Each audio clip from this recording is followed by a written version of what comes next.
A very cold case, California murder, might soon be solved. Officials say they have arrested the suspect in the murder of 22-year-old Lindsay Cutshall and her 26-year-old fiance, Jason Allen, on a beach in Sonoma County back in 2004. Both were shot in the head while they were sleeping on that beach during a camping trip. Joining us now for our legal panel, criminal defense attorney and former head county prosecutor Bob Bianchi and criminal defense attorney Brian Claypool. Gentlemen, thanks for being here. Bob, to you first. This case, obviously more than 10 years old. Nobody had any idea who the suspect was until the guy they arrested was also arrested in connection with the murder of his brother just a couple of weeks ago. The authorities have been very tight-lipped. We don't know what they have information-wise, but they indicate that he told them things about the murder of this young couple that nobody else would know. Yeah, John, as a former homicide prosecutor, I don't understand why it would be that prior to him being charged, because he's not even charged or arrested for this yet, they would take a statement. There are many reasons why people may have information about a crime. There are people who admit and confess to committing crimes that they did not commit. So the sheriff, I found to be very odd, said, oh, he's a suspect, we have the information, he's the guy who did it, but we're not arresting him, we're not charging him. We're going to give it to the prosecutor and let the prosecutor make the call. And I can tell you, when I was the prosecutor making those calls, I would be extremely agitated that law enforcement got ahead of the prosecutorial decision here.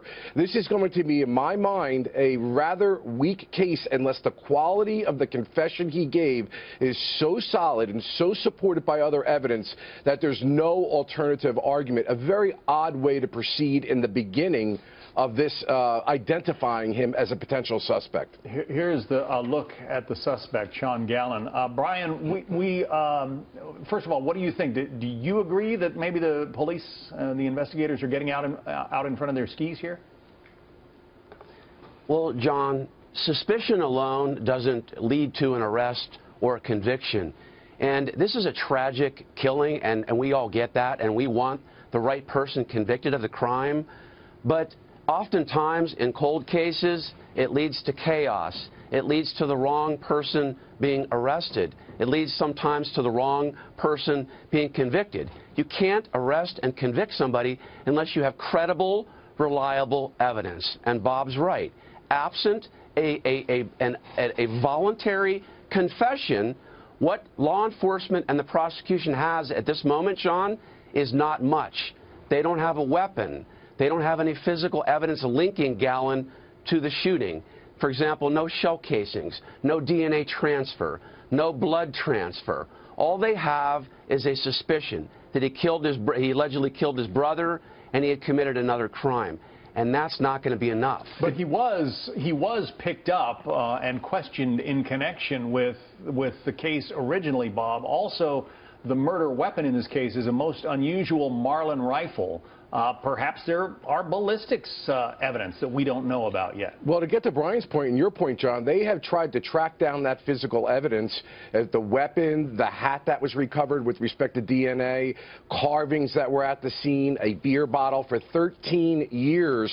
He was a person who had previously been arrested. His DNA and all of his profile information that could make matches to that evidence have been known for 13 years, and they still did not come up with any information to show that there's a connection between those items. And what I find to be extraordinary here is that it's one thing, when I was the head prosecutor, if I had somebody who I suspected of a murder and I believe I had sufficient information, they would be charged and they would be jailed.